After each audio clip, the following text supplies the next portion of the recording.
mais uma parte desse capítulo 5. Né? Hoje a gente vai ver as equações de Maxwell para magnetostática.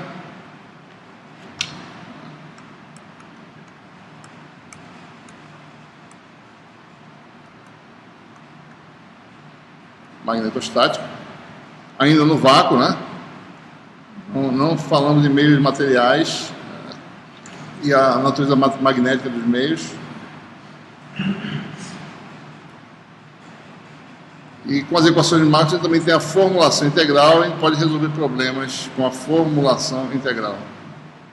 Lei circuital de Ampère, né? Basicamente. Então, mais uma vez, nós vamos nos deparar com problemas de alta simetria, né? E que pode ser resolvido com formulação integral se a distribuição de corrente tiver uma alta simetria. Certo? Muito bem. Nós temos já, foi derivado na aula anterior que B, o vetor densidade de fluxo magnético, pode ser obtido do rotacional de um vetor. Esse vetor foi chamado potencial vetor. Né?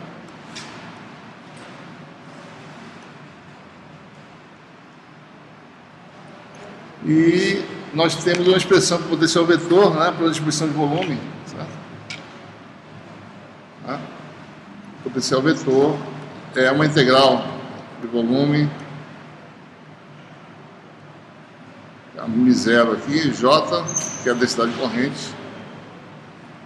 Ou seja, se vocês olharem para a expressão potencial vetor, ela é semelhante ao potencial escalar, a menos que a grandeza da densidade que aparece aqui é um vetor. Né? Se você olhar para essa expressão, tem o dV, tem a densidade aqui em cima, que é um vetor, tem a distância embaixo, distância do elemento, né? O elemento volume, né? dV', até o ponto de observação, seja dentro ou fora da distribuição. Isso aqui está no vácuo, né? Essa distribuição de corrente está no vácuo. Aqui você tem a corrente J, né? Um vetor J, densidade de corrente, Ampère por metro quadrado. Então, essa expressão é muito semelhante, só para vocês perceberem porque isso é potencial, porque como a gente falou anteriormente, é a grandeza intermediária para você chegar na grandeza final. Toda a grandeza intermediária chama-se potencial. No caso, é o potencial vetor, porque é um vetor, né? E, olhando para a expressão potencial escalar de uma distribuição de carga, você tem muito parecido. dV', μ0 tem a ver com o tipo de campo, né? Mas aparece aqui ρ, x'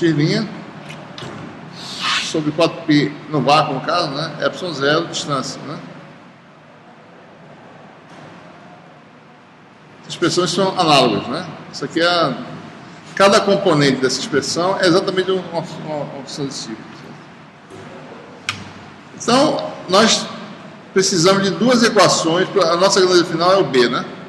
Precisamos de duas equações. Você precisa saber quem é o divergente de B e quem é o rotacional de B. Bom, o divergente de B surge diretamente da propriedade de campos vetoriais. Né? Se o campo B é o rotacional de outro vetor, né?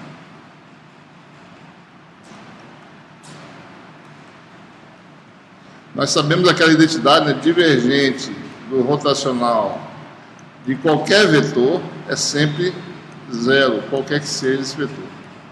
Essa é uma propriedade do capítulo 1 que a gente derivou.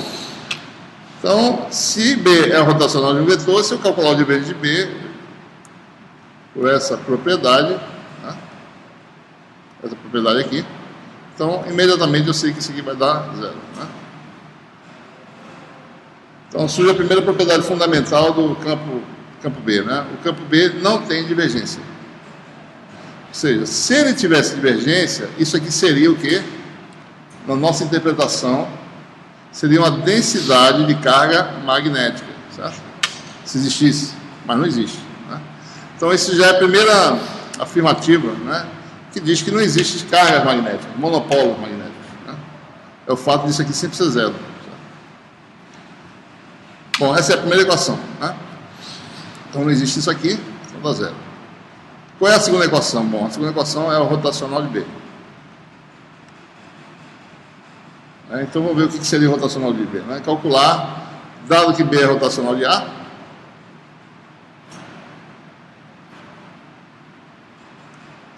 rotacional de B é rotacional aplicado duas vezes, né?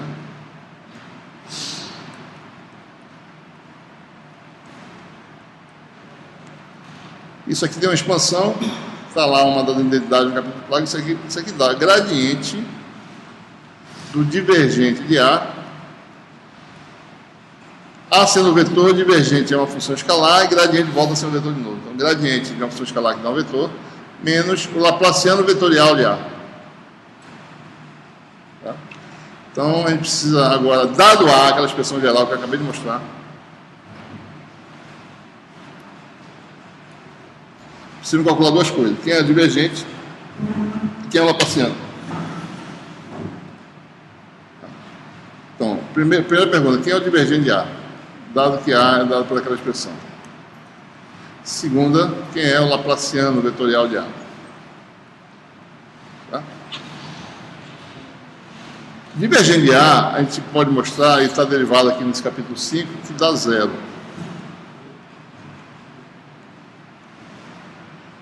Existem duas razões que se pode. Como é que se mostra isso? Eu não vou demonstrar, mas eu vou só comentar. Tem algumas propriedades fundamentais, importantes, né, que a gente precisa saber como é que se prova que o divergente de A dá zero, certo?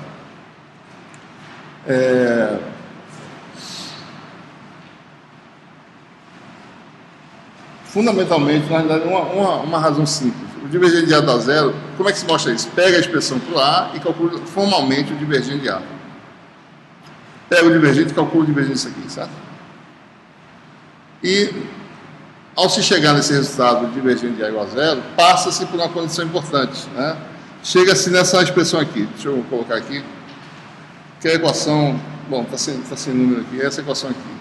Pode-se mostrar que o divergente de A, usando propriedades da função inversa, né, e teorema de Gauss, etc., divergente de A, pode-se mostrar que dá menos μ0 sobre 4π, né? Integral na superfície sigma ds' j escalar n, tá assim, sobre módulo da distância. Quem é essa superfície de integração? Bom, uma vez que você calculou, você tem uma distribuição de corrente no volume, né? Deixa eu aumentar esse volume aqui. Então você tem esse volume que tinha originalmente para o cálculo de A, tem que integrar no volume. E a superfície que limita o volume tem uma normal posterior, N, né? E essa é a superfície sigma. Então mostra-se que divergente de A dá essa expressão aqui, ou seja, elemento de área dessa linha.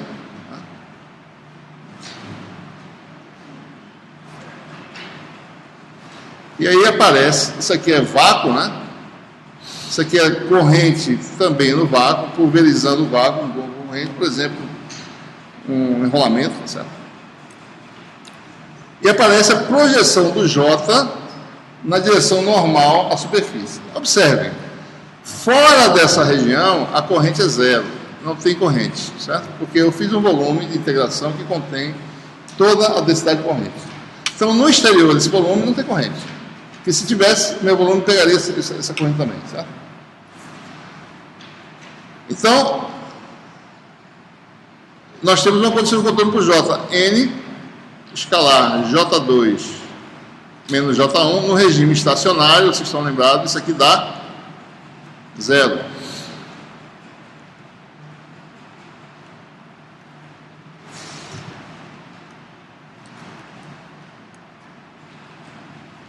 Né? Tem uma condição de contorno, né? Isso aqui, essa diferença dá menos d rho dt, certo? Mas como d rho dt igual a zero, dá zero isso aqui. E como aqui fora j igual a zero, então o j normal calculado pelo lado de dentro é zero. Certo? Então, dada essa condição de contorno, dado que o meio 2 é esse, meio 1 é esse, j2 é zero, j1 igual a j. Então, conclusão, projeção de j na direção normal igual a zero. Nós já comentamos isso anteriormente, né? A gente falou que numa região de corrente, a corrente não pode cruzar para um outro lado que não tem corrente, certo? Ela simplesmente passa tangenciando, né? A linha de corrente ela tem que fazer isso aqui, ó. Mas nunca cruzar, ela pode fazer isso aqui, mas tangenciar a superfície, nunca cruzar, porque senão violaria a condição de contorno, certo? Então, tem essa propriedade, dessa propriedade mostra-se o quê, né? Tem que se provar isso aqui, tá certo? Mostra-se que essa integral de superfície dá zero, ou seja, divergente de A igual a zero. Tá? Então, a primeira resposta está dada, né? Divergente de A igual a zero, certo? Falta agora o Laplaciano de A. Nós temos algo interessante aqui, né? Nós temos a expressão por A. Então, a pergunta é essa: dado A,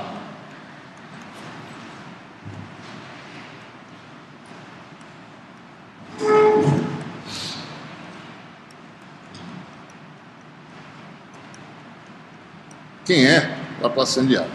Tá? Eu tenho a expressão, eu tenho a solução dessa equação diferencial na realidade. Tá? Então, qual é a equação diferencial que dá essa solução? Essa é a pergunta, na realidade.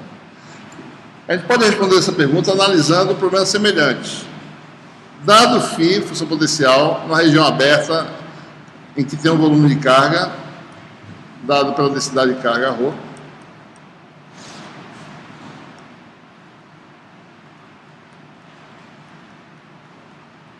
quem é o Laplaciano de φ? Ora, a solução dessa equação é essa aqui, certo? Qual é a equação que a potencial satisfaz no espaço? Equação diferencial. Poisson menos ρ sobre ε0. Então essa é a resposta, certo? Se φ é dado por isso, é porque Laplaciano de φ é dado por isso aqui. Certo? São coisas equivalentes, né? São representações equivalentes de φ, né? Uma é uma equação diferencial, outra é a solução dessa equação diferencial, que é essa integral. Então aqui a gente está quase próximo a responder essa pergunta, só que aqui é vetor, certo? O que eu vou fazer? Vou decompor em cartesianas, certo? Ambos os membros. Suponho que você escreva A dessa forma.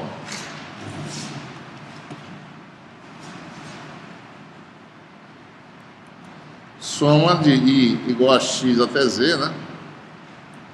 De AI. AX vezes AX, AY vezes AY, Z vezes AZ, e J também, certo?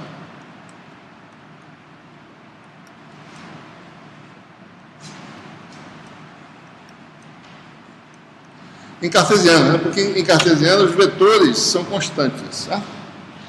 E a gente não integra o vetor, né? O vetor pode sair da integral.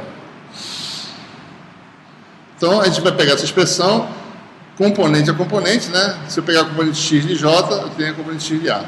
E assim por diante. Ou seja, essa equação é válida para a iésima componente, né? Aí,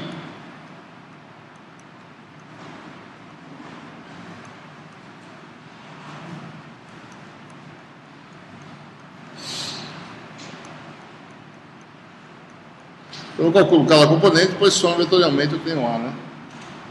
Certo? Então a pergunta é essa.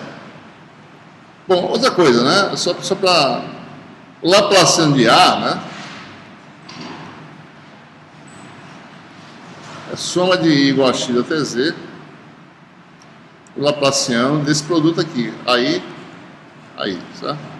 Só que esse vetor é constante, né? Pode ser um vetor, então fica aqui soma I igual a X até Z, aí Laplaciano da função escalar aí, certo? Então, ou seja, para mim calcular o Laplaciano do vetor, basta calcular o Laplaciano do escalar, da componente escalar. Então a pergunta é essa: dada a solução para a componente escalar, certo? Quem é Laplaciano de aí? Só olhar aqui para essa outra expressão potencial. O ρ, certo? Vira quem? JI, certo? Na nossa equação, né? 1 sobre ε0 vira 0. E aí a gente pega essa equação, tira o ρ, bota JI, bota 1 sobre ε0 μ0, você tem o Laplaciano de JI diretamente, certo? Laplaciano de AI, aliás. Laplaciano de AI menos μ0 JI. Daí agora faço a soma, né? A proporção de aí é menos μ0 JI. μ0 sai, fica a soma de aí JI que dá J. Vamos lá, a proporção de A vai ser menos μ0 soma de I igual a x até z. Aí JI, e isso aqui é o vetor J, né? Aí nós temos a segunda resposta.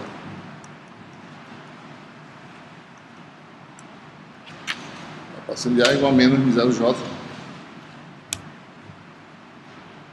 Aí, bom, então vamos lá para trás de novo, né? Bom, isso aqui é zero, certo? Isso aqui é menos μ0J. Temos a resposta para o rotacional de B agora. Tá?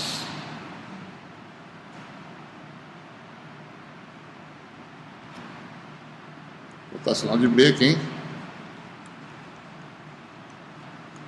μ0J. Tá? Então você tem divergente de B é zero. Rotacional de B é μ0J. Então isso diz uma característica. Ou seja, isso é o contrário do campo elétrico. O campo elétrico tem rotacional zero, divergente, diferente zero. Né? O campo elétrico faz isso, né? Pode sair de um ponto do espaço. Certo? Se tiver um ponto de carga ali, então você gera linhas ou elas chegam naquele ponto, dependendo do sinal.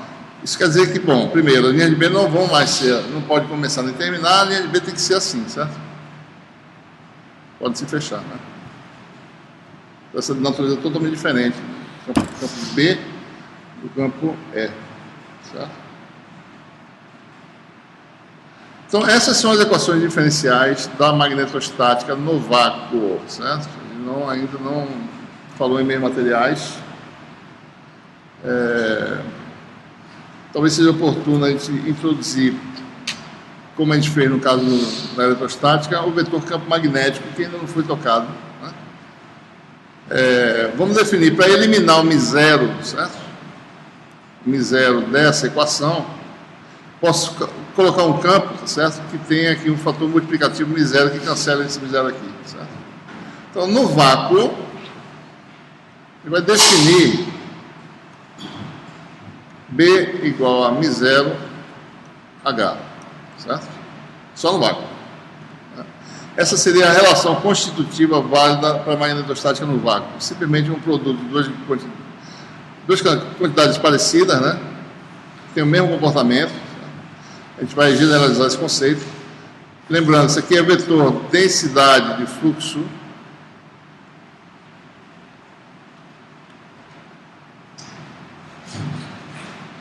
magnético, medido em Weber por metro quadrado. E esse novo vetor vai ter uma definição mais generalizada para ele, é chamado vetor campo magnético.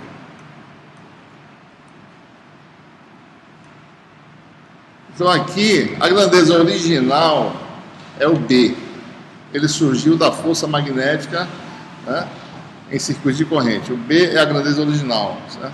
Que nem lá no caso, quando a gente fala original, é no formalismo do eletromagnetismo, quem surge naturalmente é primeiro B e artificialmente o vetor H, um vetor auxiliar, né, para facilitar o tratamento de bens materiais, que a gente vai mostrar depois. Certo? No caso elétrico, quem surgiu primeiro é quem? O campo E, elétrico, e como grandeza artificial, né, a gente definiu o vetor D, que é a densidade de fluxo elétrico. Né?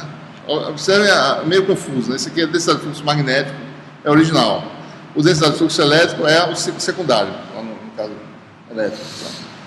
Então aqui primeiro a densidade de fluxo magnético, depois é o campo magnético, que é a grandeza auxiliar. O campo elétrico é a grandeza original. Né? Certo? Então, se eu introduzir o campo magnético no vácuo, então ficamos aí com, se eu colocar μ0H aqui, μ0 sai, fica uma equação mais simples. Tem aí duas equações, que são as equações que vão rotacional de H igual a J, divergente de B igual a zero. A gente vai ver que essas são as equações finais da magnetostática, com a própria definição, com a conexão adequada entre BH. Observem que, se eu aplicar os teoremas da análise vetorial, e se eu multiplicar ambos os membros dessa equação por um elemento de área, né, essa aqui é a forma diferencial, aqui sempre isso, né? Se eu aplicar, por exemplo, aqui, né? Multiplicar por um elemento de área qualquer, ds, produto escalar em ambos os membros, e integrar,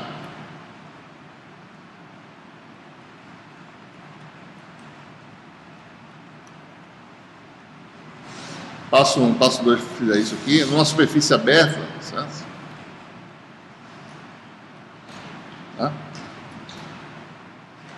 Então, isso aqui quer dizer o quê? O fluxo, a corrente que atravessa essa área S. Né? E, usando o teorema de Stokes aqui, né? Isso aqui vai dar o quê? Circulação de H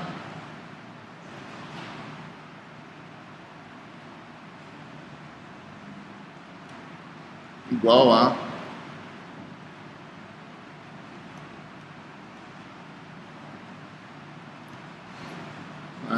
então, qualquer que seja a área, ou seja, peguem uma área aberta S e circule essa área por um caminho C. Tá?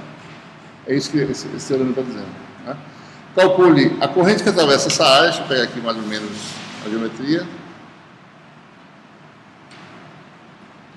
E essa área atravessada é essa. Não precisa existir nem campo nem corrente, mas a lei é essa aí, tá certo? Se existirem essas duas coisas, se você calcular a circulação de H, né, nesse caminho fechado, usando, né, a regra da mão direita, certo? O sentido é esse, né? E não o contrário. Então, a circulação de H me dá a corrente total envolvida que passa enlaçada por C. Então, nunca se pode esquecer essa conexão. C é um caminho que limita a área S, através da qual se calcula a corrente. Tá? A gente vai mostrar aqui já um pouco mais disso aqui, como se usa isso. Bom, e a outra equação seria o teorema de Gauss, né? Se eu calculo, ou seja, densidade de carga magnética zero, ou seja, a lei de Gauss para o magnetismo, né? É o fluxo magnético para fora da superfície fechada da zero. É a carga envolvida, que seria a carga magnética. Então, o que eu faço? Eu tenho divergente de B igual a zero, eu simplesmente aplico, multiplico por dV, né, da zero aqui, né, integro. E aplico o teorema de Gauss. Né? Integral divergente no volume é o fluxo magnético para fora desse volume. Para fora da superfície, né, que limita desse volume. Ou para dentro da zero também, né, que faz. Né? Então, é simplesmente a reafirmação que não existe carga magnética, né, na natureza. Você tem essa segunda lei integral aí. Né? Então, magnetostática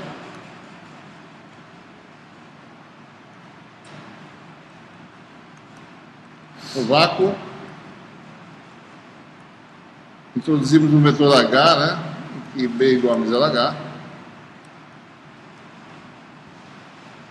equações diferenciais, divergentes de B igual a zero,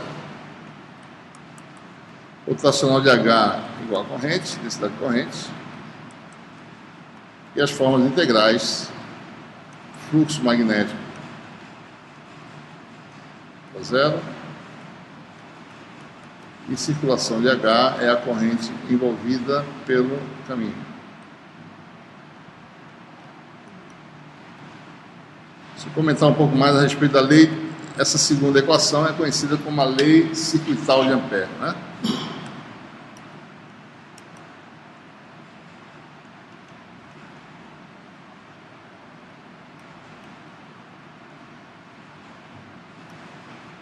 Certo? Essa aqui, né?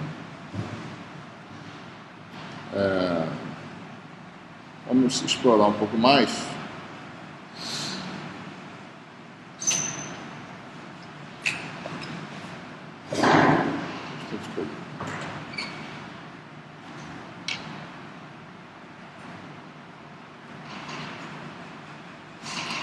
Dividir esse quadro aqui para eu sei onde é que está o limite dele.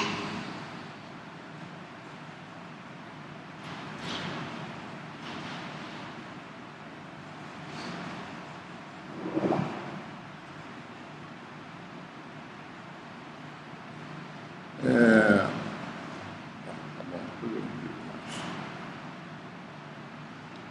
tem mais coisa aqui.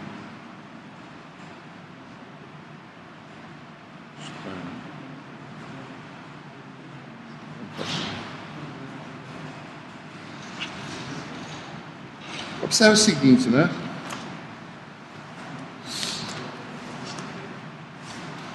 Vou pegar aqui um cilindro, sabe? Cilindro, um condutor, imagina um condutor, uma região cilíndrica em que você tem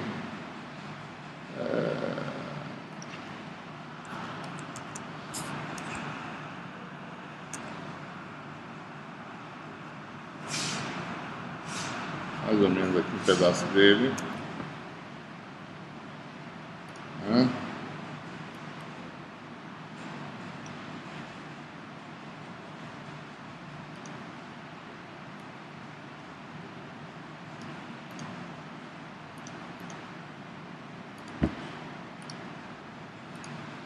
Muito bem, suponha que você tenha uma corrente I atravessando esse condutor, certo? Isso aqui é uma tampa, né?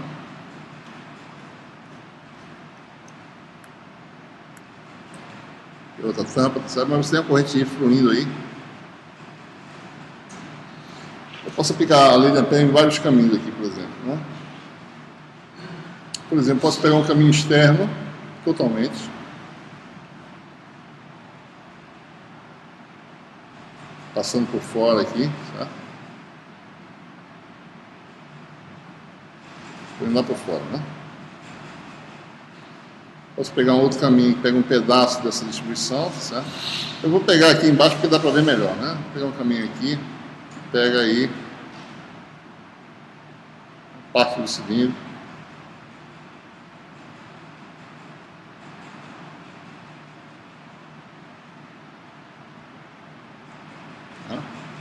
E vou pegar um caminho externo. Tem 3 caminhos diferentes, certo? E aplicar a lei de Ampère nos 3 casos.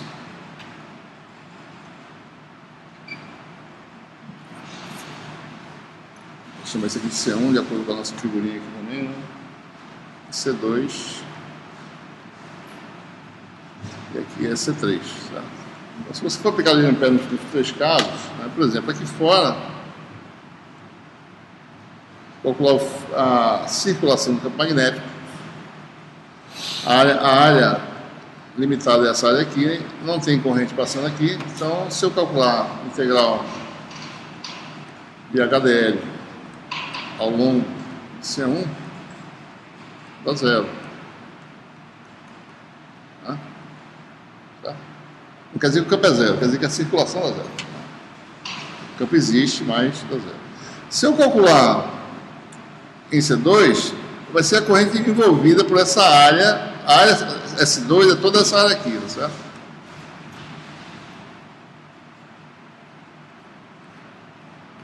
Essa é a área de integração que a gente fala, né? Toda ela, certo? Só que a integral de JDS vai dar zero nessa parte externa aqui. Nessa parte interna, vai dar a porção J não nulo aqui, você integra uma parte aqui dentro, você integra toda a área, aqui dá não nulo e aqui dá nulo, certo? O resultado. Mas a integral é na área todinha, certo? Só para vocês saberem que é assim formalmente que se calcula, né? Você olha a área e vê, bom, onde J for zero não tem contribuição, onde J for não nulo tem contribuição, seria essa área aí, e essa corrente aqui vai ser menor do que I. Então se você calcular ao longo de C2, que é o de HDL, vai dar menor, né, do que I. Tá? E no último caso, no caso C3, a área de integração é toda a área limitada por C3, que inclui tudo isso aqui, certo? você integra em toda essa área, mas, mais uma vez, né, você vai ter um resultado que só vai ocorrer nessa interseção aí. Né? Quando você calcular a integral na área todinha, que é essa área S3, né? Então vai dar 0, 0, 0, quando chegar dentro você tem a contribuição que vai dar I. Né? Então, integral de HDL vai dar exatamente, qualquer que seja, você pode abrir quanto você quiser essa área, vai dar sempre a mesma coisa. I, que a contribuição exterior dá 0. Tá? Embora simples esse conceito aqui, a gente tem que sempre lembrar disso, porque o erro que ocorre no uso da lei de Ampère para calcular campo é exatamente na hora de você pegar a área de integração. As pessoas erram. Tá?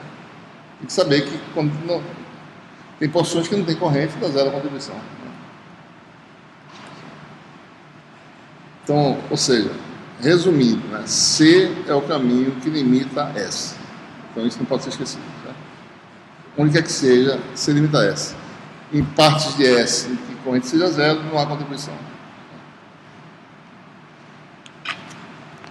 Muito bem.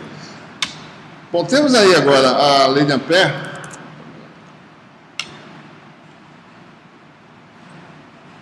E como a lei de Gauss também, no caso elétrico, né, a gente pode usar a lei de Ampère para calcular campos. Né? Basicamente a lei de Ampère e propriedades de simetria da distribuição. Né? Então,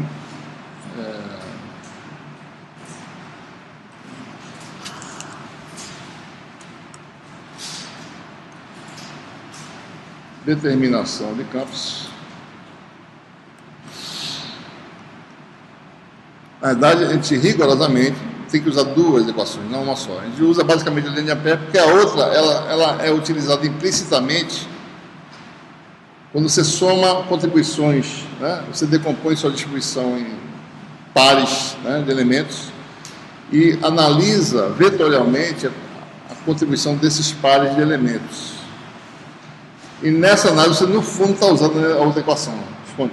Está embutida na análise, certo? Ou seja, no fundo está usando a lei de Biot-Savart para saber qual é a contribuição, quais as componentes do campo presentes. Então, a gente vai falar assim, determinação de campos com o emprego da lei de Ampère, mas no fundo estamos usando as duas equações, tá? Integrais, né? Quem realmente determina alguma coisa é a lei de Ampère, no final, né?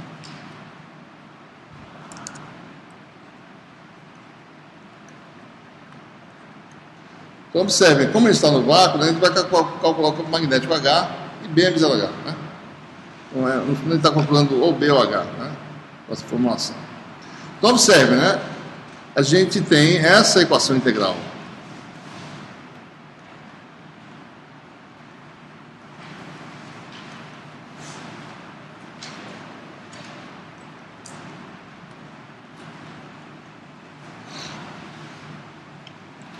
Né? Então, a incógnita, dado J, quem é H?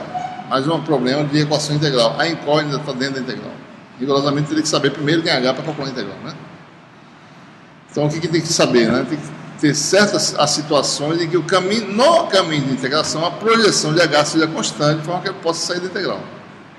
Só nessa situação que a gente conseguiria determinar o H. Certo? Então, mais uma vez, a gente vai poder usar essa relação integral, a lei de Ampère, para obter H em problemas de alta simetria.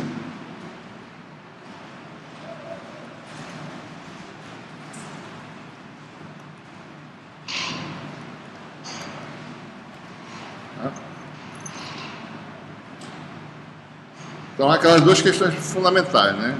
Componentes do campo presentes. A gente usa a lei de Biot-Savart para analisar isso, quais são as componentes presentes.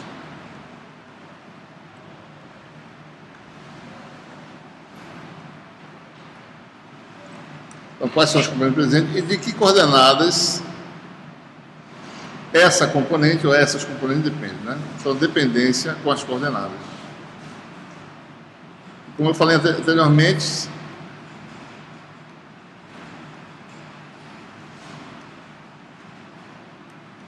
Se a resposta for uma componente só e dependesse com uma coordenada só, a gente resolve. Caso contrário, só numericamente ou resolvendo a equação diferencial. Tá? Os campos. Certo? Se o campo depende de mais de uma variável, aí não tem como resolver usando a lei de Ampère. Né? Certo? Então, só alguns problemas que... ou seja, isso aqui a gente usa a lei de Biot-Savart. Né? A lei de Biot-Savart é utilizada no cálculo de B ou equivalentemente de H. Né? Só lembrando, né? O campo B na lei de Biot-Savart, generalizada, né? É dado por essa expressão aqui. dV' I0 J vetorial x menos x' sobre 4π módulo cubo. Essa é a lei generalizada. E H, mesma expressão, só que não tem M0, né? B igual a M0H, né? Então H seria dV' J vetorial x menos x', né?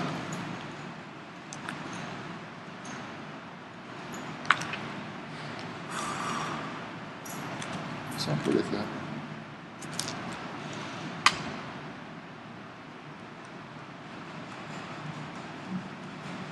Sobre 4π módulo cubo.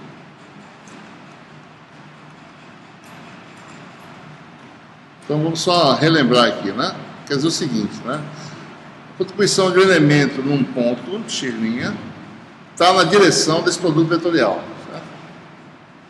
Então vamos ver aqui. Então, se eu estou aqui, x' e x está nesse ponto, digamos que J esteja apontando numa determinada direção, vou botar assim para ficar fácil, deixa eu ver.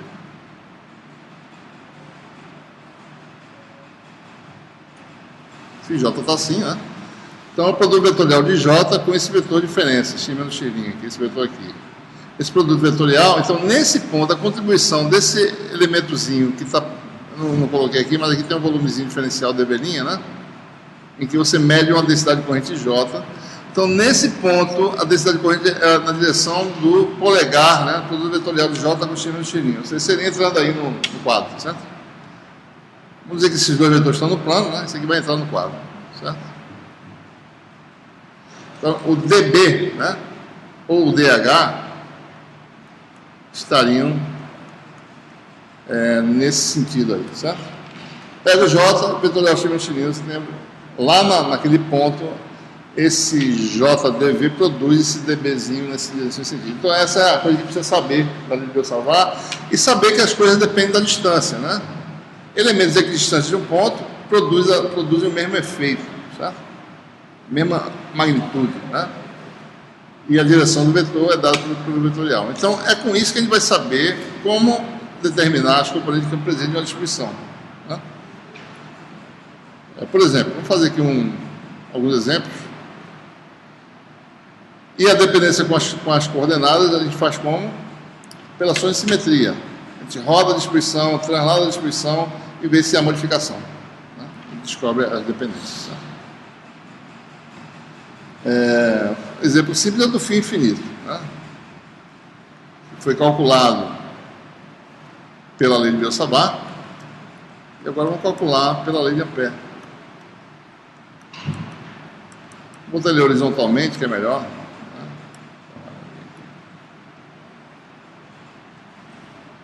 O fio infinitamente longo, vou botar o eixo Z horizontal aqui, tá? Que flui uma corrente I. O fio é infinito, né? Tem só um trecho dele.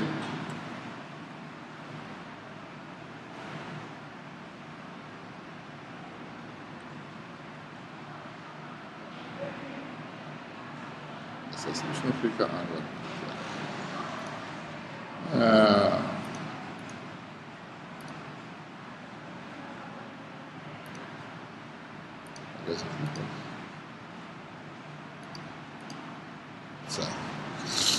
Então, deixa eu Z tá aqui, né?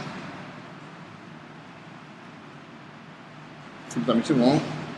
Então, vamos dividir esse fio ao meio, em algum lugar, certo? Digamos que a gente seccione isso aqui no meio, vamos calcular o campo nesse plano aqui ortogonal, certo?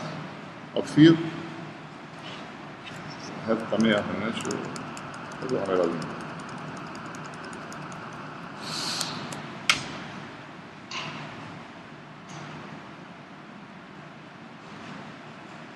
Então eu analiso a questão das componentes presentes. Eu vou olhar aqui, tá certo? E pegar simetricamente esse plano, elementos de corrente. A corrente faz isso aqui, né? Na verdade, a nossa lei agora muda, né? Isso aqui se transforma, JDV se transforma na lei filamentar, né? Para elementos filamentares. Isso aqui se transforma em IDL'. Tá? DL' é um vetorzinho de deslocamento ao longo do caminho percorrido pela corrente I. Aqui tem um elemento DL' aqui. Eu pego simetricamente outro elemento localizado equidistante do plano. De forma, por que eu estou falando isso? Porque essa distância aqui é igual a essa, certo? Eu analiso as contribuições.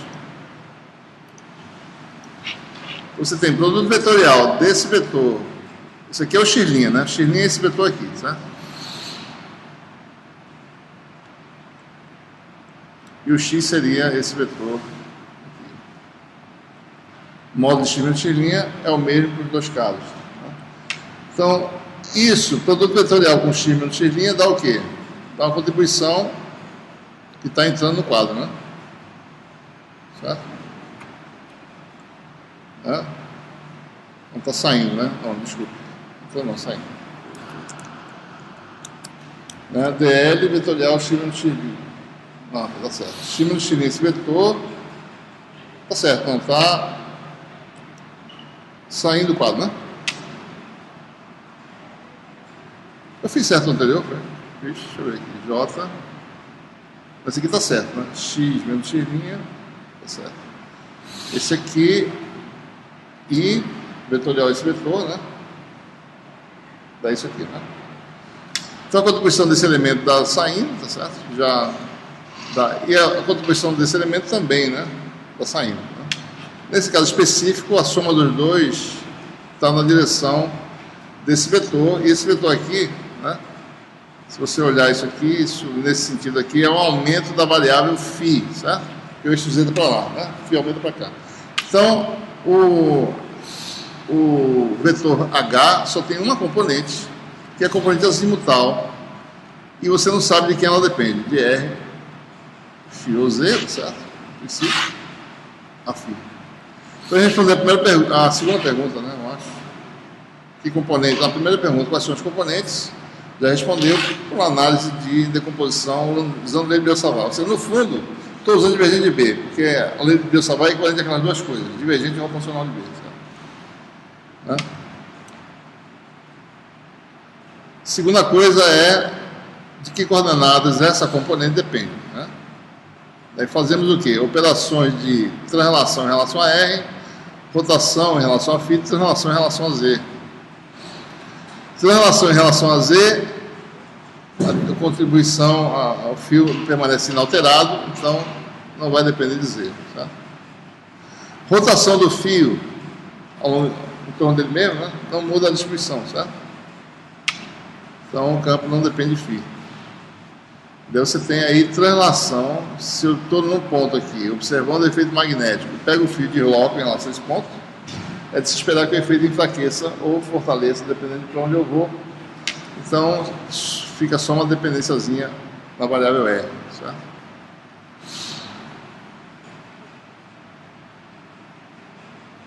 Então H da forma F de R.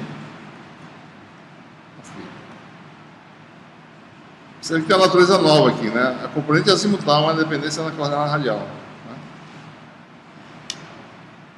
Certo? Então, preciso descobrir agora um caminho fechado em que a projeção de HDL seja constante. Né? Então vamos botar o fio aqui. Obviamente eu vou envolver o fio, né, com um caminho em que eu mantenha o raio de curvatura fixo em R. Como o meu H é sempre azimutal, certo? Ele vai ser sempre paralelo a um elemento DL, né? R, dφ, φ. Quando eu integral de JDS nessa área todinha, vai dar o quê? Essa corrente aí. É como se eu pegasse isso aqui e olhasse a seção transversal dele, né, que fosse muito pequena, mas integraria JDS na seção transversal do fio, que daria I. Ele é muito fino, sabe? Então, lei de Ampère, né? Integral de Hφ a φ, escalar R dφ a φ, φ variando de 0 a 2π, que me gera um caminho fechado, vai dar corrente envolvida. Hφ só depende de R, né? Produto escalar de Φ com a φ dá 1, então Hφ sai da integral, fica Hφ, integral de 0 a 2π. O R também sai da integral, então bota aqui RHφ, integral de dφ.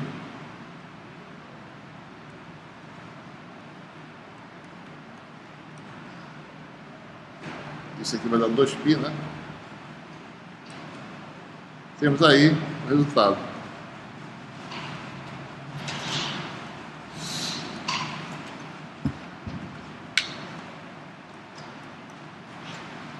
Certo? Ou seja, o campo H é um campo azimutal.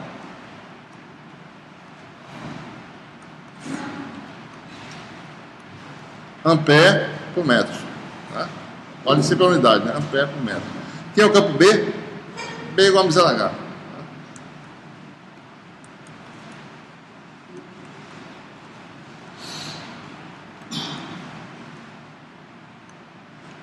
Certo?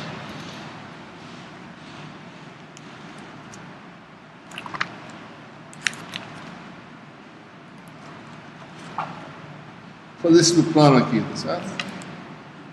Que mostra também uma outra superfície de corrente, né? Se calcula pela lei de Biot-Savart, né, diretamente, ou usando a lei de Ampère, que é mais um problema de alta simetria. Então, vamos ver o plano de corrente.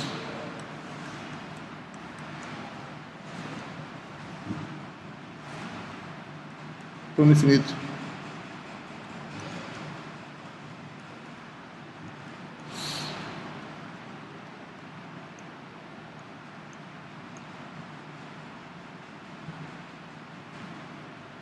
Você tem aí um segmento desse plano infinito, né? Vocês sabem, essas situações são situações que não são realizáveis, mas são boas aproximações para o campo próximo da superfície corrente, né? Então, sempre instrutivo calcular essas coisas. Então, você tem aí eixo Z, sem perda de generalidade, eu posso colocar minha linha em qualquer lugar no plano infinito, direção X, direção Y, elemento de corrente, densidade de corrente é de superfície, corrente superficial, K, né?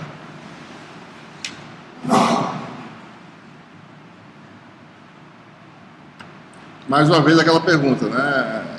Quais são as componentes presentes para o campo? Vamos olhar esse campo agora de frente, como sendo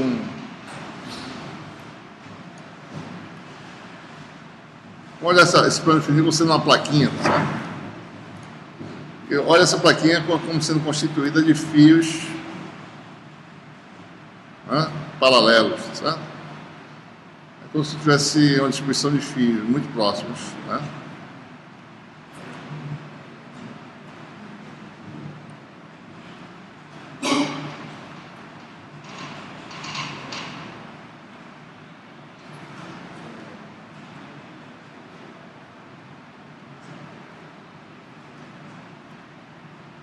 Só para dar uma ideia, se eu quiser calcular a corrente, vou calcular,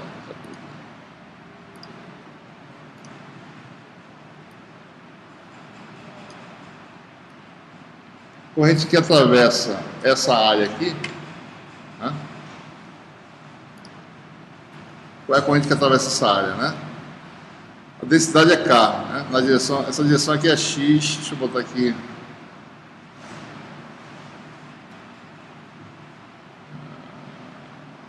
Assim.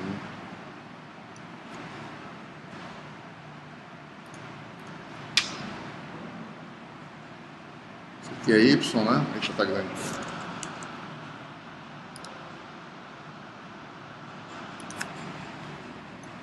Direção Y, direção Z, e X está saindo do quadro, né?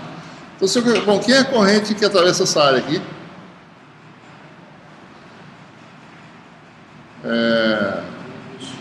É K, escalar anormal, certo? Ao segmento, né?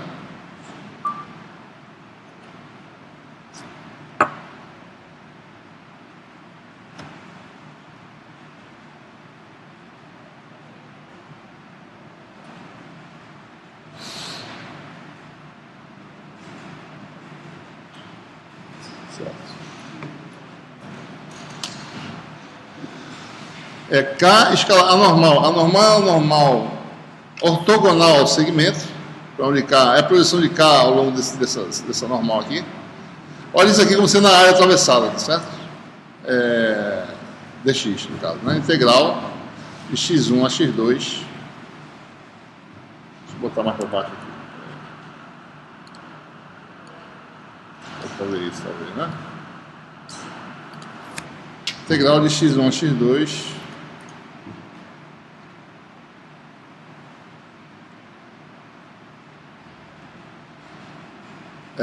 Onde n é, desculpe, não é dx, não é dy, mas isso aqui é y, está tudo errado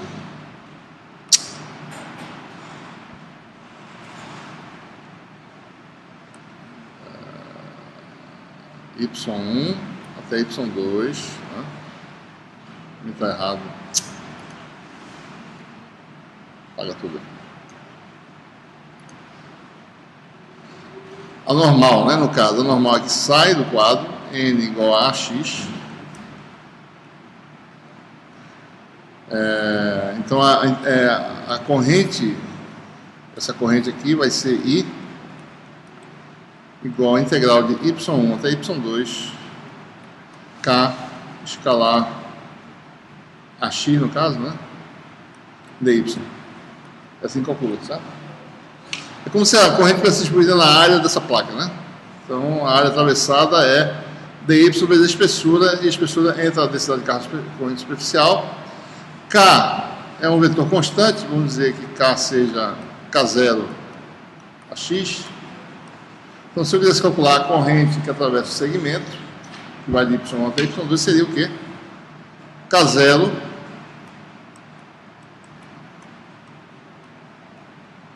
a x escalar a x da 1, integral dy, né? Que vai dar K0 vezes y2 menos y1. Essa é a corrente que atravessa essa área, né? Ou seja, a corrente que atravessa essa área todinha é só aquela parte que está na placa, certo? No plano, né? Que daria esse valor aí. Tá? Muito bem. Essas coisas aqui.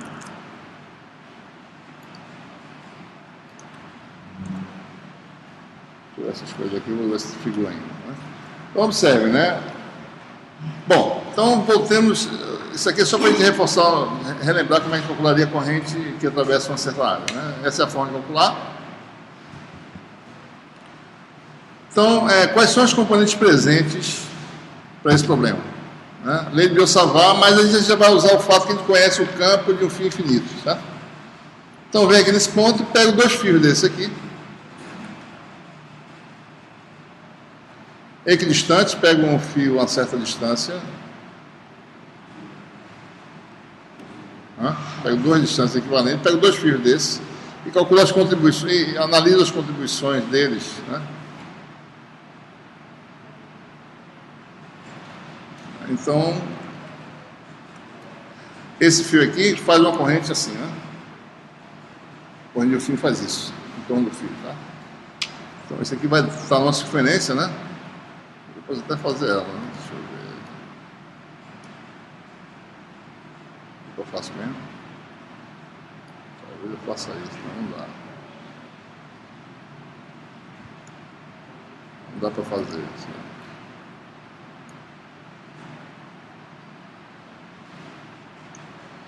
Posso fazer isso aqui, né? Pronto, eu acho. Mais ou menos assim, certo?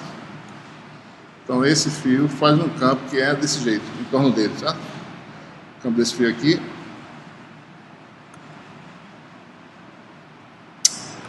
Estou lutando contra todos esses. O campo H desse fio faz isso, né? Em particular, nesse ponto aqui, ele é tangente, está fazendo isso aqui, ó. Mesma coisa para o outro, né? Outra circunferência equivalente. Bom, se eu fizer essa circunferência aqui, eu vou achar exatamente a posição dele. Deixa eu achar a posição dele aqui. Mais ou menos. Então o fio está ali aqui nessa posição mais ou menos, tá certo? E ele me contribui um vetor H tangente, né? Está muito bem desenhado, mas se você somar os dois, vai dar um campo como, assim, né? Certo? Esses ângulos são iguais, esses tamanhos são iguais, certo? Então a resultante vai dar na direção menos y em cima. E se você fizer a análise embaixo, né? Bota aqui nesse ponto, por exemplo. Isso com isso, certo? Vai dar isso. Tá? Então o vetor da H, ele é da forma para a esquerda acima e para a direita abaixo, ou seja, não importa em que direção seja, né? O sinal a gente vai descobrir calculando, certo? O que importa é que o H só tem uma componente, que é a componente Y, certo? Então H é da forma H de Y,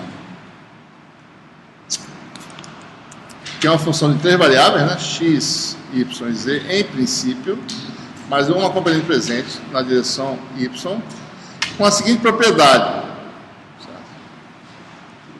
certo? HY de X, Y, Z é igual a menos HY de XY menos Z, certo? Ele muda de sinal. Se você botar a mesma coordenada menos Z embaixo, for menos Z embaixo, você tem um campo que é, em princípio, simétrico, né? São ímpar de Z, digamos assim. Tá? Dependência com as coordenadas, né? Nós temos aí esse plano infinito, tem simetria de translação na direção X, na direção Y, né? Tá? Ou seja, se eu transladar o plano nas duas direções, nada acontece. Então, meu campo não deve depender de x e y, só se eu me afastar do ponto de observação. Né? Se eu for nessa direção z, com o plano, eu vou modificar o campo em princípio. Né? Então, resultado, com essa análise, você já dispensa essas duas contribuições, dependências aqui. Certo? Então, H é da forma H de z, só tem a componente de y, vamos reescrever aqui.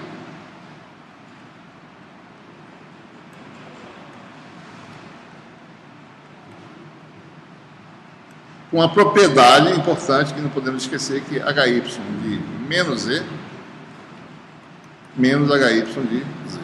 Tá? São ímpares de Z.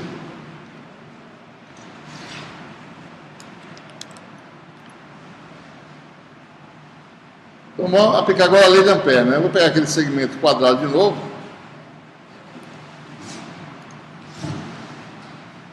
Isso aqui.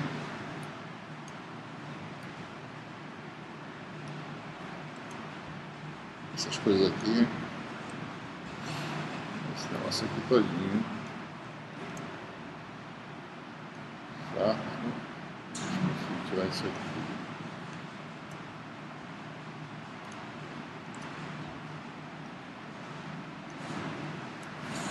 Ok, então vamos pegar agora aplicar a lei de Ampère. Então observe, né? Como eu não sei a dependência em Z do campo, certo? Eu vou pegar um retângulo, né? Minha superfície fechada vai ser meu caminho fechado vai ser um retângulo, né? Só que esse retângulo vai estar equidistante do plano, os dois lados dele, certo? Então mais ou menos assim. Então, esse segmento aqui está no ponto de coordenada Z.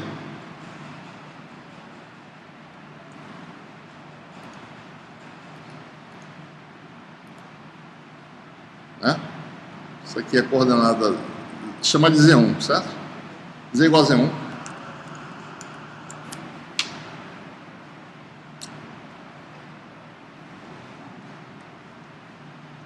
E aqui Z igual a menos Z1. Por que eu estou falando isso? Porque, em princípio, eu acho que o campo depende de Z. Né? Então, eu vou pegar dois segmentos em que o campo tem a mesma magnitude, certo? Pega pelo menos a mesma distância. Né? Eu vou calcular a circulação nesse caminho fechado. Aqui a coordenada é Y1 e aqui é Y2. A corrente envolvida eu acabei de calcular, né?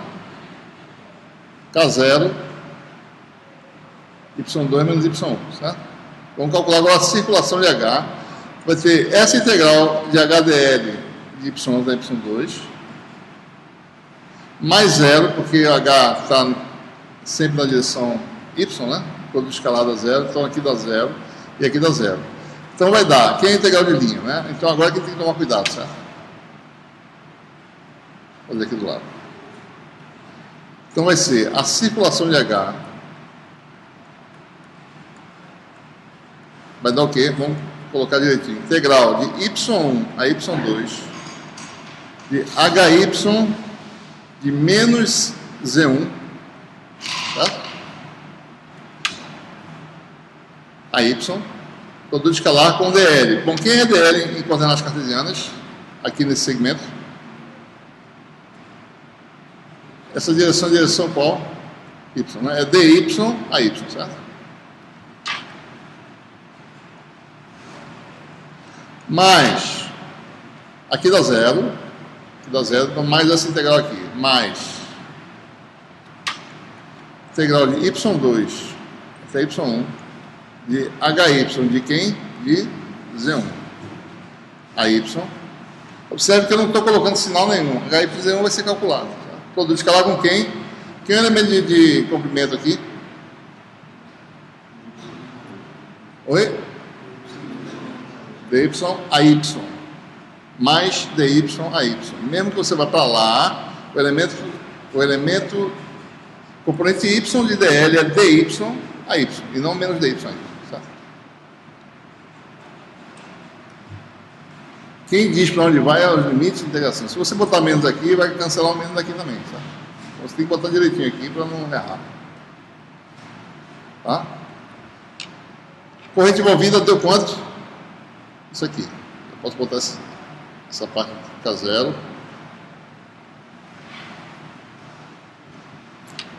Estou calculando aqui, vai dar HY de menos Z1. Produto escalar dá 1, integral de Y da Y2 menos Y1. Isso aqui vai dar HY menos Z1, Y2 menos Y1. E aqui vai dar HY de Z1, Y1 menos Y2. Certo? Ou seja, isso aqui dá, na realidade, menos HY de Z1, Y1 menos Y2. Desculpa, Y2 menos Y1, né?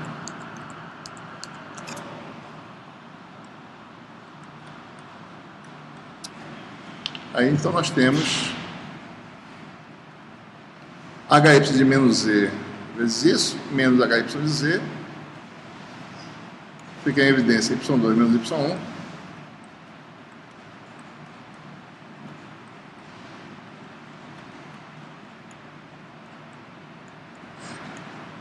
igual a K0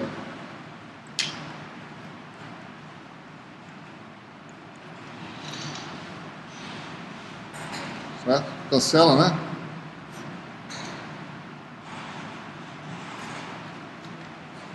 E aí nós temos aquela propriedade, né? Simetria. HY menos Z vale quanto?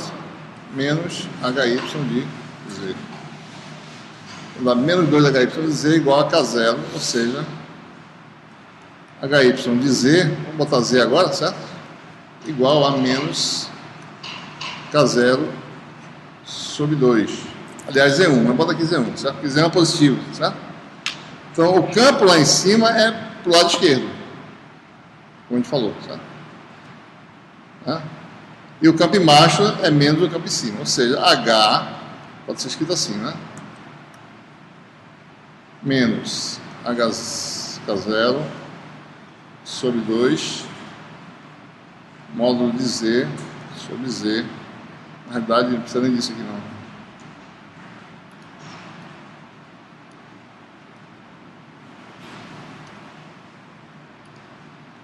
Tá assim.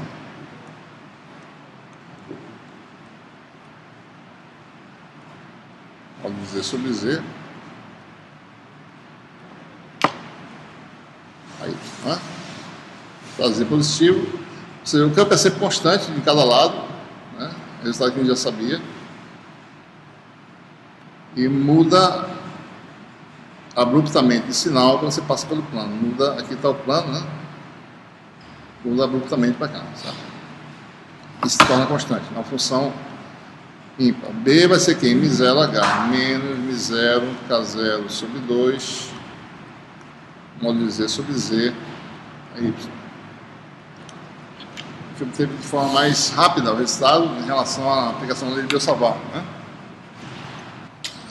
Seguindo os passos semelhantes ao que foi feito no capítulo 2, vamos falar sobre o dipolo magnético.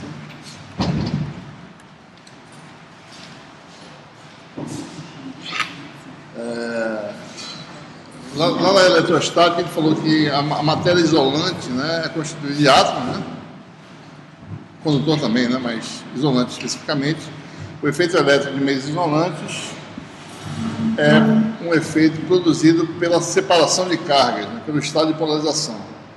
O elemento fundamental que aparecia na eletrostática de meios isolantes era um par de cargas, né, separadas de uma certa distância, que era o dipolo elétrico. Né. Então, lá na eletrostática você começa, primeiro, cargas isoladas, monopolos, a gente sabe, né, o campo de uma carga isolada. Depois, o próximo elemento fundamental que aparece é o dipolo elétrico. Né. Na magnetostática, não há um monopolo magnético. Então, o primeiro elemento fundamental é o dipolo magnético. Então, o que acontece num átomo ou molécula? Né? Você tem elétrons circulando em torno dos átomos, né? Formando essas microcorrentes. Né? Você tem sempre essas linhas de corrente fechada. Você tem, por exemplo, o elétron. Olha o elétron como sendo uma esfera, certo? Que fica girando em torno de si. Ele tem um momento angular, né? Ora, uma carga girando, tá certo? Também dá origem a uma corrente, né? Então você tem um circuitozinho de corrente aqui. Elétron sozinho, que tem spin, certo? Você que tem momento angular, ele já tem um efeito elétrico, um efeito magnético, que é uma correntezinha elétrica, certo? Então são esses efeitos que a gente quer calcular, ou seja, um dipolo magnético simplesmente é um microcircuito desse de corrente fechada, ou qualquer que seja a forma, existe uma definição mais generalizada, né? Mas a gente vai analisar o comportamento, né, de uma espirazinha circular de corrente e ver o efeito magnético dessa espira. A gente quer depois pegar várias espirazinhas de corrente, ou seja, modelar os nossos átomos como sendo várias espiras de corrente e formar um sólido, né, que tenha uma certa propriedade magnética. Então, cada elemento do sólido vai ser um microcircuito, né, localizado, e o efeito magnético desse microcircuito que a gente vai calcular agora. Né? No fundo, vai conceituar o que vem a ser um dipolo magnético. Por que dipolo? A gente vai ver, bom, a gente chama de dipolo porque tem o mesmo comportamento, né, a dependência do potencial desse elemento é semelhante ao potencial do dipolo elétrico. Cai como sobre R2 a dependência, né, e assim por diante. Né? Então, o que a gente vai fazer? Vou pegar aí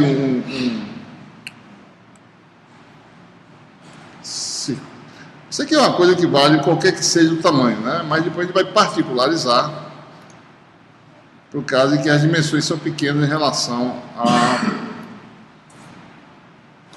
Vou botar aqui semi-coordenadas.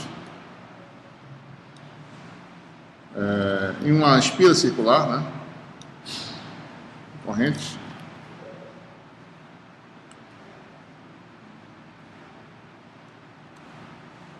Vou ser sincero, né?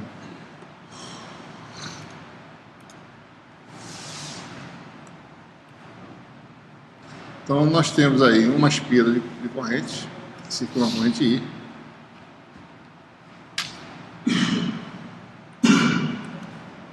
Define-se aí uma posição x', o elemento dessa espira. Então aparece a primeira coisa aqui, o x', né? Localização do elemento de corrente. X', o raio da espira é A. Então x' é um vetor A, AR', esse vetorzinho aqui, certo? Variável.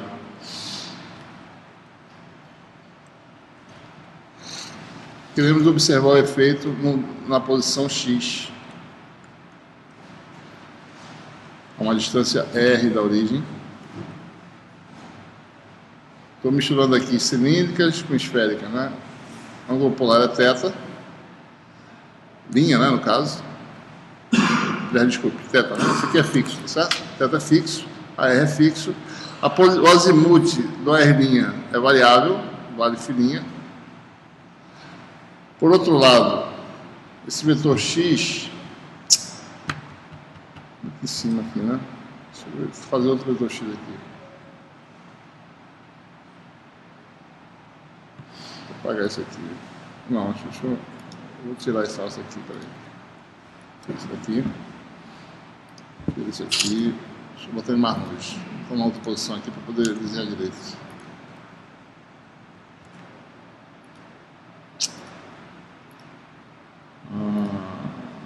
Isso aqui tá certo. Deixa eu botar o cheirinho. Eu vou botar para lá. O cheirinho para lá. O x para cá, certo? Tem algum lugar aí. Lá para trás. Pronto. Próximo.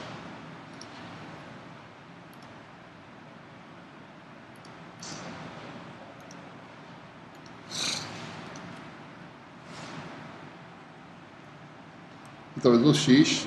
Então, quando eu projeto x, né, essa espelha está muito próxima, né, mas digamos que cai a projeção dentro do círculo aqui, a projeção de x cai aqui dentro, certo?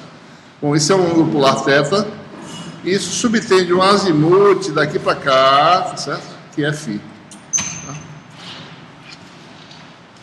Φ é fixo, certo? Posição. As coordenadas desse ponto de observação são R, θ e φ. Aqui tem um vetorzinho radial de cilíndricas, a R, né? Tá? Muito bem, então os elementos mostrados aí. Bom, o potencial vetor dessa distribuição é simplesmente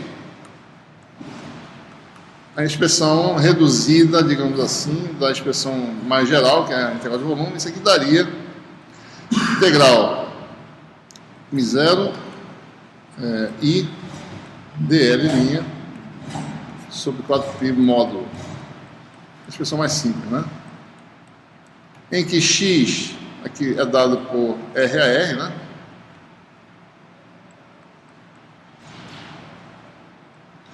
X' é a AR', x é RAR daqui de novo, assim.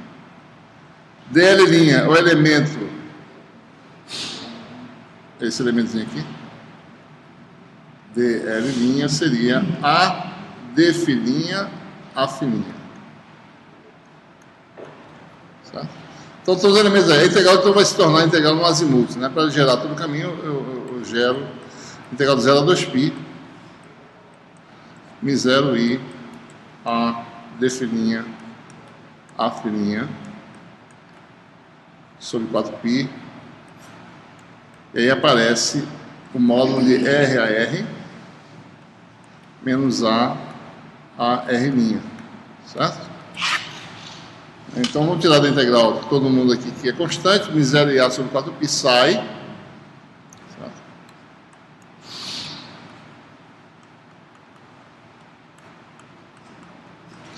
Integral de 0 a 2π, e aí aparece o integral de um vetor em cima, e precisamos calcular esse módulo, né? RAR menos AR'. Certo? E usando a nossa álgebra vetorial, né? Todo escalar dele com ele mesmo, raiz quadrada, vai dar R2 módulo ao quadrado, vai dar R2 mais A2 menos 2AR, todo escalado AR maiúsculo com AR'. E aqui você vem para cá e olha esse produto escalar, né? Decompõe AR em cilíndricas, vai ter uma projeção que é seno θ AR minúsculo e uma que é cosseno θ AZ, certo? Então, o AR é seno θ ARzinho mais cosseno θ AZ. Se eu fizer para escalar de AR com AR', vai ter AZ escalar R' dá zero, certo? Esse termo aqui vai embora. Fica só o AR minúsculo com o AR minúsculinha. Vai dar...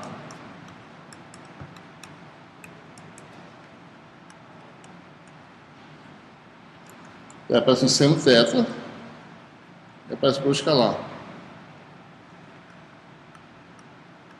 Certo? E aqui para o escalar é só olhar aqui, né? Para o escalar de dois vetores é o cosseno do ângulo entre eles, né? O ângulo entre eles é φ menos φ', ou φ menos φ, tanto faz. Cosseno, né? Tanto faz, certo? Vou botar φ menos φ para ficar... Φ é a variável de integração, vou botar φ na frente. Então isso aqui vai dar cosseno φ menos φ. Então só para ver que tipo de integral a gente tem que recalcular, né? A igual a μ0 sobre 4π, integral 0 a 2π, d' a φ sobre R2 mais A2 menos 2AR seno θ cosseno de φ menos φ. Aí raiz, né? Pronto, é que até onde a gente pode ir no cálculo desse integral. Certo? Esse integral não é trivial de se calcular. Esse integral pode ser calculado de forma exata, expandindo aqui em harmônicos esféricos, que está fora do objetivo do curso. Né? Não pode calcular exatamente, né? Mas também podemos calcular de forma aproximada, né? Naquele regime assintótico. Certo? Todo o problema da gente é essa raiz quadrada aqui. Né? Se distrair a raiz, tirar essa raiz quadrada do problema, fica mais fácil calcular a integral. Então, e é esse o caso de interesse do Brasil para a gente, né? A gente quer saber de polo localizado, né? Em que a distância é muito maior do que o tamanho de polo, certo? Se não for esse caso, a gente calcula exatamente. Né? Então, no regime que R é muito maior que R, a gente vai poder ter uma expressão exata para essa integral. Bota R2 em evidência, né? Então, fica esse resto aqui todinho que é pequeno em relação a R2. Você vai ter aí, se eu botar no numerador, né? Vou botar isso aqui em cima, menos 1/2, tá certo? Isso aqui elevado a 1/2 embaixo, passa para cima, fica menos 1/2. Bota R2 em evidência, R2 elevado a menos 1/2 dá R2 a menos 1. Vai dar 1 sobre R. Vai dar algo assim, 1 mais delta elevado a menos 1/2. Com delta sendo dado por quem? Pela razão ali. Isso aqui todinho sobre R2. Certo?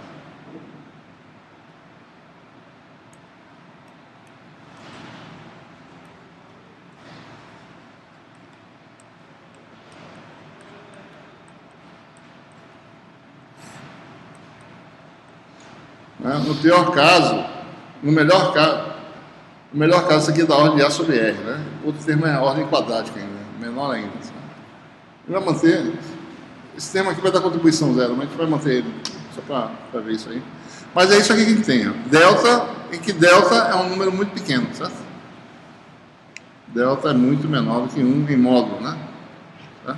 Então isso aqui vai dar o quê? Aproximadamente em primeira ordem, 1 sobre R, 1 menos delta sobre 2.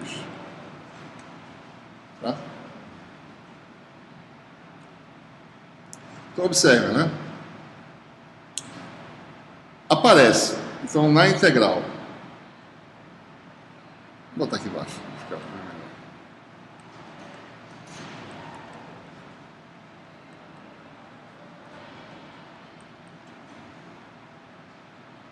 Fazer assim. Bom, vão aparecer termos que não dependem de filinha, porque é integral de filinha. Esse termo aqui não depende de filinha, certo? A2 sobre R2 e 1 também não, né? 1 menos A2 sobre R2 não depende de filinha, certo? Então você vai ter integral em filinha dessa quantidade.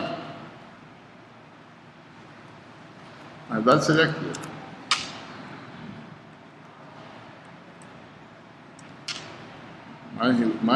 Tem mais 1 sobre R aqui, né?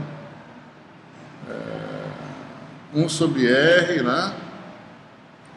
Vezes 1 menos isso, né? Então isso aqui daria 1 sobre R. E aqui tem 1 menos A2 sobre 2R2, né? Tem uma primeira integral que é isso, sai da integral, não depende de 0 a 2π.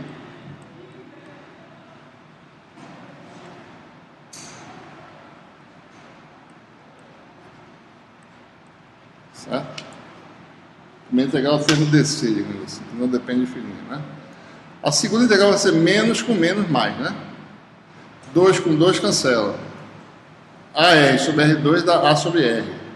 Seno θ fixo. Então vai ficar A sobre R mais, né? Seno θ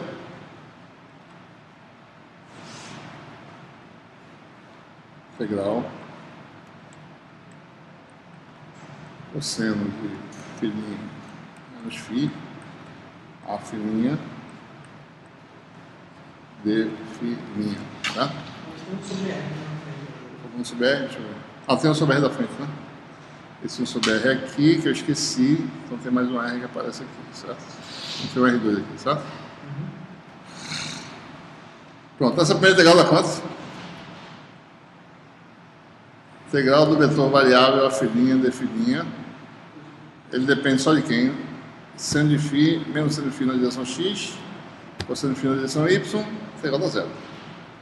Que é a soma, né, de todos os vetores. Se você somar todos os vetores, dá uma resultante dupla, né? Eles são todos tangenciais, né? Esse aqui já não dá zero, porque isso aqui depende de filinha, certo? Isso aqui também, né? Então ele vai ter que expandir isso aqui e calcular, certo? Você vai usar o fato que a filinha vale menos seno filinha x. Aí para calcular você tem que decompor em cartesianas mais cosseno filinha AY. E expande o cosseno da diferença.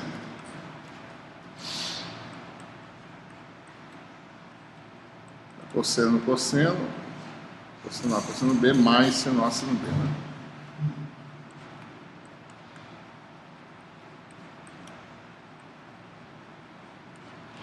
Então você tem aqui 4 termos, 2 com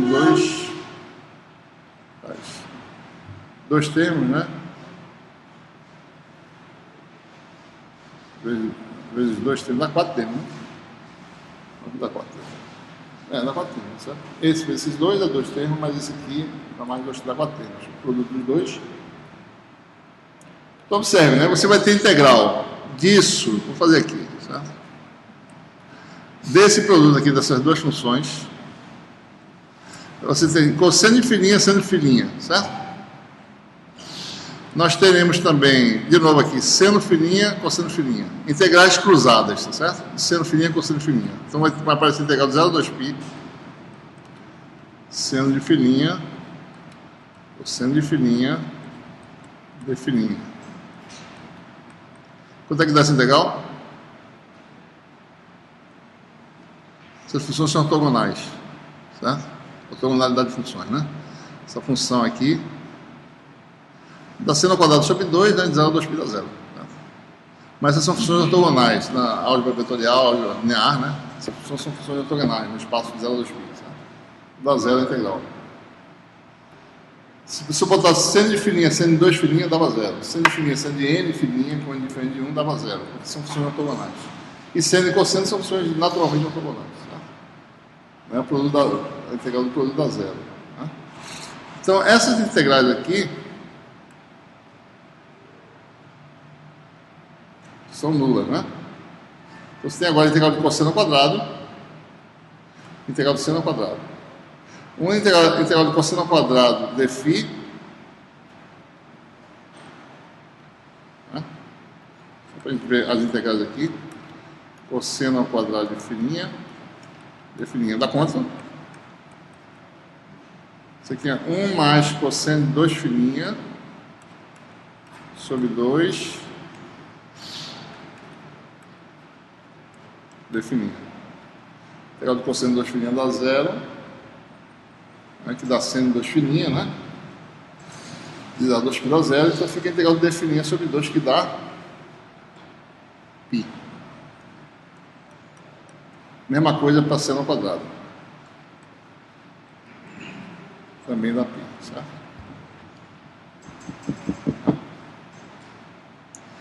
Em resumo, então vamos lá. 4 integrais. A integral vai dar cosseno de φ vezes π a y, uma integral, certo? E a outra vai dar quanto? Menos seno de φ vezes π a x. Então a integral aqui vai dar essa aqui, certo? Cosseno de φ vezes π em evidência a y, menos seno de φ vezes π a x. Que vetor é esse aqui?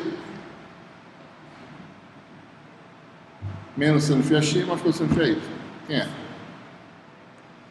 O vetor azimutal subtendido pelo ponto de observação, certo?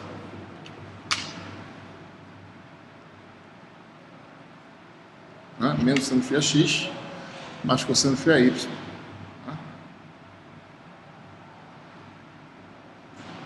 Certo?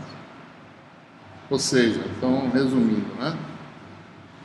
Você vai ficar com A ao quadrado, R ao quadrado, μ0 sobre 4π, e aparece π a φ. Aqui, vai dar isso aqui. No regime assintótico, ou seja, R muito maior que A. μ0, vou deixar o π lá, e π a 2, a φ, sobre 4π, R2. Qual? Esse termo inicial deu 0, né? Eu tenho o seno teto que eu esqueci. Cadê o seno? E π a 2, seno teto a φ, né?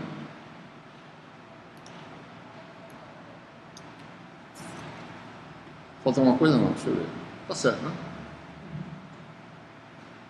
né? Tá certo. O A2 sobre R2, 4π, μ0 e π. Apareceu um seno teto que eu esqueci. Seno teto a φ. O potencial vetor, ele é, na verdade, ele é uma réplica da distribuição, né? Na verdade, não só longe, também perto, certo? Mesmo perto ou longe, sempre ele é parecido com a distribuição, ele é o espírito da distribuição, digamos assim, certo? Ele aparece de forma assim, reproduz, né, aquele formato circular, certo? Mas para grandes distâncias, o que a gente observa? O seu vetor varia com quem? Sobre R2. Outra coisa. Varia com sobre R2, né? Característico do campo dipolar. O campo dipolar, por natureza, a função potencial a ele associada cai com o quadrado da distância. Se fosse monopolo, caia com o inverso da distância. Dipolo quer dizer, é mais fraco o efeito, cai mais rápido. Certo? E aí tem a natureza vetorial, tem o vetor φ, certo? E aparece essa grandeza aqui que dá a intensidade do efeito. Quão forte é o efeito? É o produto da corrente vezes a área. Então ele define o momento de dipolo magnético para representar exatamente essa quantidade aqui. Só que a coisa é vetorial, certo? Ou seja, quando a gente faz isso, eu tenho que, de alguma forma, saber que ela está fazendo isso. Né? Que ela está circulando em torno do eixo Z, no eixo Z positivo, digamos assim. Né? Então ele define o momento de dipolo magnético. Por definição, para essa distribuição seria I vezes a área, que é π a 2. E para você saber o sentido de rotação da corrente, você tem aí para onde o polegar está apontando. Certo? Pega a corrente, faz isso, você descobre. Né? Então a magnitude é essa aqui, ou seja, aqui é a unidade de ampere vezes área, metro quadrado. Né? Isso aqui na realidade é I vezes S, certo? Pode-se mostrar que um dipolo com definição mais generalizada, aqui não vai explorar isso aqui, mas a definição mais generalizada é qualquer que seja a forma da espira, tá? O efeito é dado por esse produto aqui, onde essa é a área. Mesmo que ela tenha uma área regular, calcula essa área, o vetor, área ortogonal, né, no sentido de rotação da corrente. Então você tem aí, se você tiver o produto dessas duas qualidades, você tem uma monopólio dessa grandeza. Ou seja, com isso, observe que isso aqui é M seno θ φ.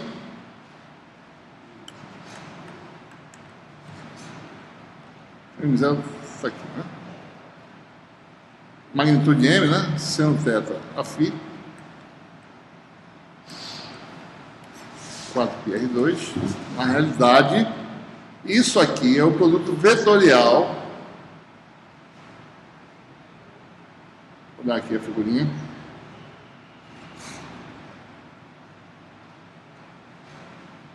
Então, vetor unitário, certo? AR. Vetor diretor. Tá? Aqui está o tamanho de polo. M. O produto vetorial dessas duas quantidades vai dar M vezes 1, seno θ, vetor ortogonal aos dois, que é quem?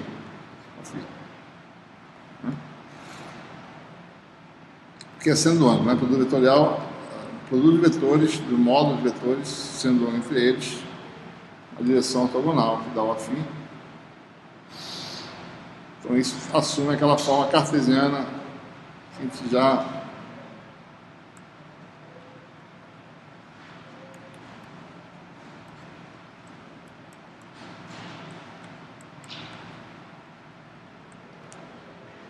então nós teremos aí uma forma clássica, certo? Você vê a semelhança da grandeza vetorial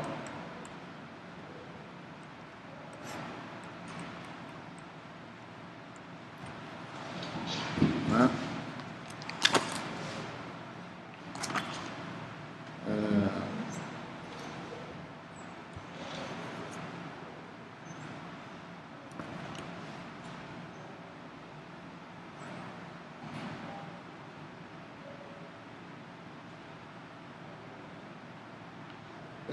Observem que a natureza é mais importante. Para reconhecer que o efeito é um efeito de dipolo, é perceber que a variação é com o inverso quadrado da distância da grandeza intermediária. A grandeza final é o campo B, certo?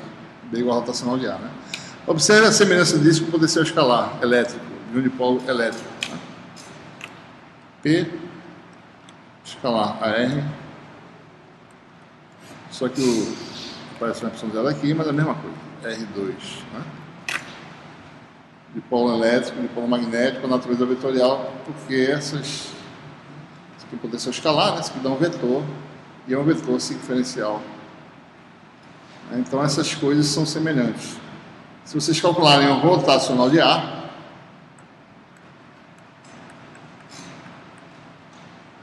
né? Vocês vão obter B, certo? Rotacional pode ser calculada de forma... Vocês podem calcular formalmente usando a expressão por nábula. AR, DDR. Vocês podem fazer isso, né? Teta sobre R, DT, e calcularem. Mas a φ é esse é um θ de φ. Pode aplicar isso nesse produto vetorial e sobre R2 e fazer por regra da cadeia, fazer formalmente, aplicando direto, sabendo as derivadas dos vetores, tá certo? Coisa que a gente já fez anteriormente, percebendo que isso aqui no fundo, apesar de estar assim, né?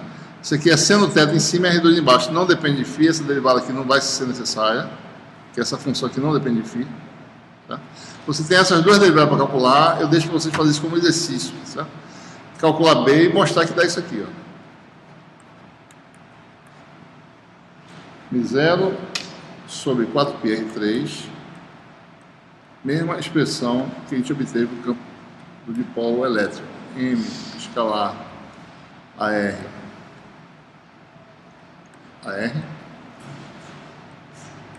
menos M.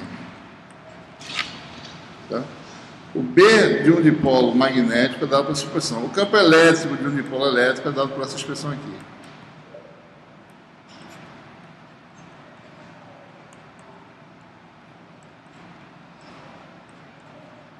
exatamente a mesma, certo? Observe que a natureza vetorial dos dois é idêntica.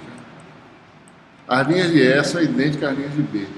Só tem uma pequena diferença. As linhas de B são verdadeiramente fechadas. As de E não, começa na carga positiva, termina na carga negativa. Deixa eu fazer aqui um desenho, certo? Esse é o nosso dipolo elétrico, né? Se você olhar de longe, você vê aquela linha, a curvatura das linhas, né? Obedece a uma equação, certo? Tem essa forma aqui, né? Olhando de longe, aqui está um ponto praticamente, né? Se você olhar de muito longe, você vê um ponto e as linhas se fechando, né? O dipolo elétrico, certo? O dipolo magnético, na realidade, as linhas de fato se fecham. Aqui está a espira, né? As linhas de B são assim. Muito longe, né? Isso aí vai ser um ponto. E as linhas de B são mais ou menos assim. Né? Assim por diante. As linhas de campo B fazem isso aqui. Certo? Espira, né? As linhas que se fecham, certo? Fazendo isso. Então,